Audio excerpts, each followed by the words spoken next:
Taxes. Picture this. Imagine you just had a hard month at work, slaving away flipping burgers at your local McDonald's.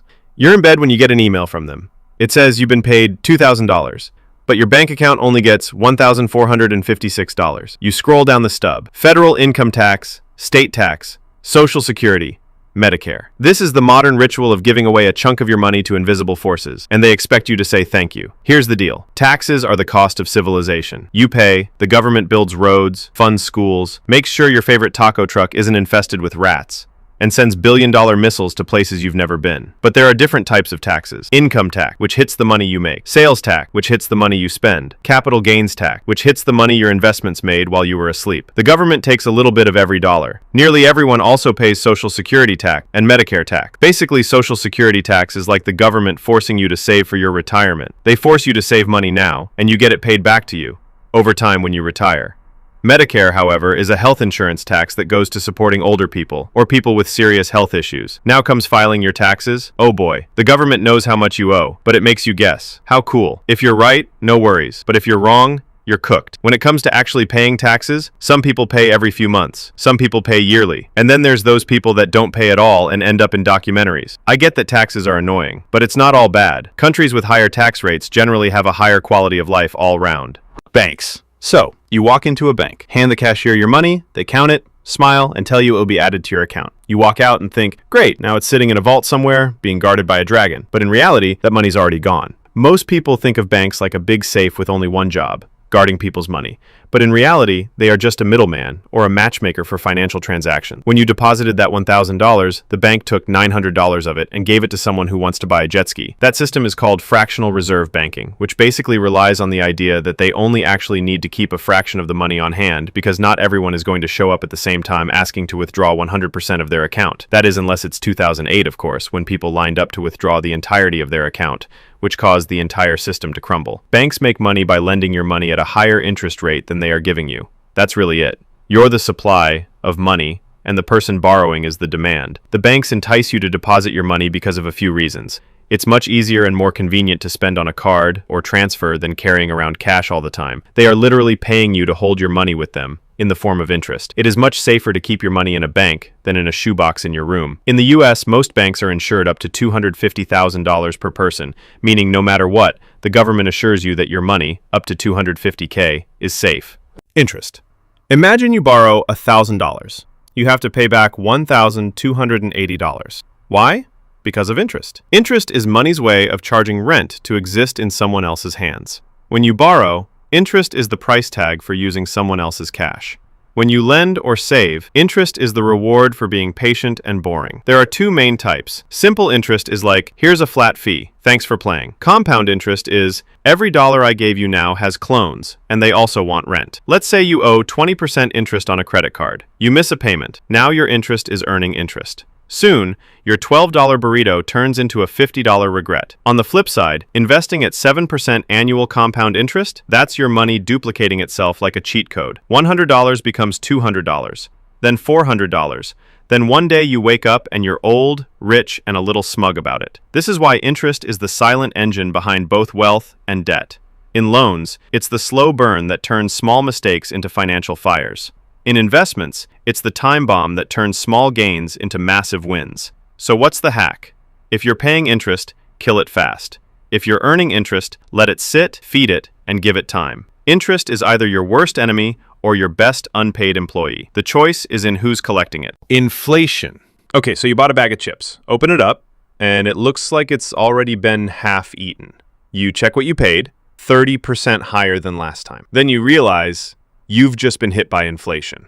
Inflation is what happens when money slowly gets less valuable over time. Not overnight, not with fireworks, just a slow erosion. Your $5 bill, still technically $5, but it buys less instant noodles, less gas, and doesn't actually have as much value as it did before. So what actually causes it? Sometimes people just have too much money.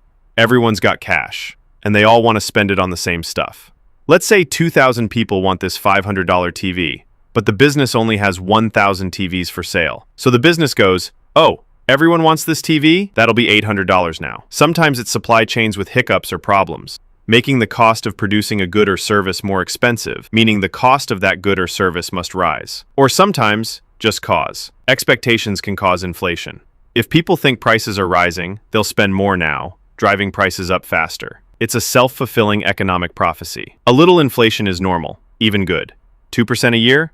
That's fine, predictable. But if it spikes, savings die, wages lag. The government tries to fight inflation when this occurs, by raising interest rates. When the government raises interest rates, people are paying more interest, or it's more expensive to get a loan, meaning they have less money to spend on things like TVs. This causes a reduction in the amount of spending, pretty much cooling off the economy. Recessions. A recession is when the economy decreases for at least 2 quarters or 6 months in simple terms. One day you're fine, you've got a job, bills are paid, you might even be planning a trip with the family, but suddenly there's layoffs, the stock market's only going down. In a recession, jobs vanish, companies cut costs, and everyone saves their money for necessities instead of buying things they don't need. Why does a recession happen? It could be a range of things. Could be high interest rates, making borrowing too expensive. Could be a global crisis, war, pandemic, rogue container ship. Could just be the economic cycle doing what it does best. Boom, peak, bust, reset. Think of the economy as a party. In the boom phase, everyone's dancing, drinks are flowing. But eventually, the lights flicker, reality hits, someone checks their bank account, and suddenly, the DJ's playing sad lo-fi beats about corporate downsizing. Recessions aren't forever, they're resets, painful ones. Governments might lower interest rates, send out stimulus, or just hope people start buying overpriced coffee again. Eventually, spending returns, businesses rebuild, growth resumes, but not without scars. Credit scores. A credit score is a shadowy algorithm that knows your name, your past, and how many times you paid your credit card late in college. A 3-digit number that decides whether you get a house, a car, or a soul-crushing 27% interest rate on your new TV. This number isn't about wealth. It's about trust. Lenders want to know, if I give this person money, will they actually pay me back? The score has a range from 300 to 850. Below 580, you're a walking red flag. Over 750, you're sparkling with adult credibility. Most people?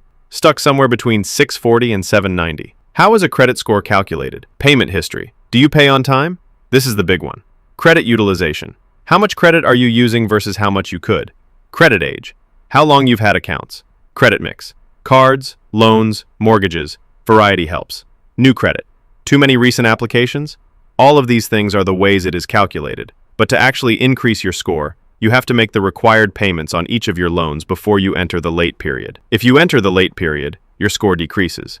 Your credit score is like a pet dog. Ignore it, and it poops all over your life. Take care of it, and someday it might help you buy a house. It's not about being good with money. It's about looking good to lenders. You can have 0 debt and still have a trash score if you don't have a credit history. So yes, the game is rigged. But if you learn the rules, you can rig it back. Currency, or money. The weird part about currency and or money is that it's actually not real. Humans have developed money in order to make the world better. Money makes trading easier, makes it easier to build systems and to organize society. In saying that, there is no more legitimacy between a dollar bill and a Bitcoin. People believe a dollar bill has more legitimacy, and maybe it does, for now, but only because people believe it does. The same can be said for a dollar bill and a stick. The only reason a dollar bill can buy something, and a stick cannot, is the fact that we as a society have agreed that a dollar bill is worth something, while a stick is not. So how does money actually work? Well, the government prints it, the central banks regulate it, and everyday people trade it in exchange for goods and or services. The reason the banks have to regulate it is because if the government prints too much, then inflation kicks in, and everyone's money becomes monopoly money. If the banks make it so there is too little money, no one can afford to live. Currency, or money, is a social construct built on a shared belief and trust. Investing. So you know what inflation is now, and the best way to combat inflation, so your money doesn't become less valuable, is investing. Investing is what happens when your money stops sitting around and starts working for you. Instead of trading your time for money, you're trading money for more money. The problem is there is risk involved. What can you actually buy? Stocks. Tiny ownership slices of companies. If the company grows, your slice becomes more valuable. Bonds. Basically, you loan money to a government or company, and they pay you back with interest. Funds. Collections of stocks and bonds so you don't have to play financial games one by one. Real estate. Property you hope someone else pays to live in. forever. Of course, there are other things, but they are considered the main ones. Investing isn't about being lucky. It's about being early, diversified, and patient. Most wealthy people didn't win the lottery. They just gave compound growth 30 years to do its thing. And yes, investing comes with risk. Markets go up, markets go down. But the real danger isn't losing money. It's never investing and watching inflation quietly steal your future. Value. This one is more complex, but everyone should understand it. Imagine you pick up a rock. It's just a rock. Now imagine that rock is shiny and yellow. That's gold. It's rarer than an average rock, so there's a higher value placed on it. Gold is not actually worth more than the average rock, it's just worth more to humans because we place a higher value on it. Understanding this is what allows people to become rich. If you provide a lot of value, you will earn a lot of money. Steve Jobs created the iPhone you're most likely watching this on right now. He created something with a large amount of value, so millions of people gave him thousands of dollars for that bit of value. It's the same reason that doctors and lawyers earn so much money. The value they provide is large, and people are willing to pay a large amount of money for their service. Value is the same reason Gucci or Louis Vuitton can sell the same handbag as Target, but charge 100 times the price. People perceive it as more valuable, so it is. If you can figure out how to create value, even if it's not real value, you can make a lot of money. Time. Time is the most valuable asset in the world. And the best part, almost everyone starts with a lot of it. You probably have a lot of it left. But no one gets an unlimited supply. Most people work jobs where time is traded directly for money. 1 hour, 1 paycheck. Simple math. The top earners have figured out how to make their time worth millions. And the difference isn't magic, it's skills, leverage, and how well you've trained your hours to work for you. But nowhere does time work harder than in investing. There is no greater force in wealth building. Not luck, not income, time. Because wealth isn't built in days, it's built in decades. Money that sits quietly in an investment doesn't just grow, it multiplies. Slowly at first, then faster. That's why ordinary people with modest paychecks can retire with 7 figures. They didn't beat the system, they used the system. A little money, invested consistently, given enough time, becomes a lot of money.